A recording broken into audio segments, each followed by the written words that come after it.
Senin kurt yegin keldi mi? Ya. Kele qo'y, men sana qurib bereyim.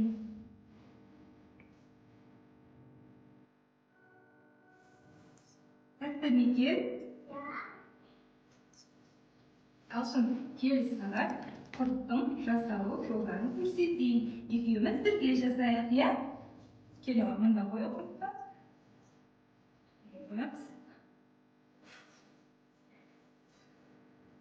Қара былай жасаймыз құртты.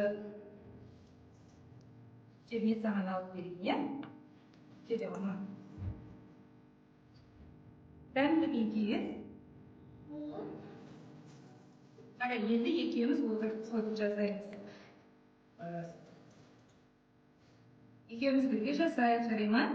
Құртты ашты, сүттен жасайды, кептіріп, күнге қояды. Бұл жұмбақтың жауабы құрт. Құрттың емдік қасиеттері де бар. Асқазан жұмысын жақсартып, бойдағы суықты алады. Тіс қатайып, тіс түбіне құрт түспейді.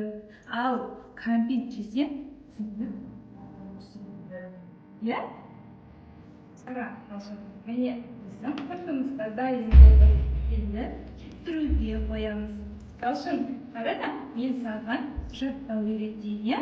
Сен соны үйге барып, әжеңе айтып берші, жарай ма? Ya? Қара, немере деп қарайды, шашыңды күнде тарайды, сені күтіп баптайды, кәмпит сүтін сақтайды, жасай берсін әжелер. Талшын, мен саған тақпаға үйреттім. Сен соны үйге барып, әжеге айтып бер, ya?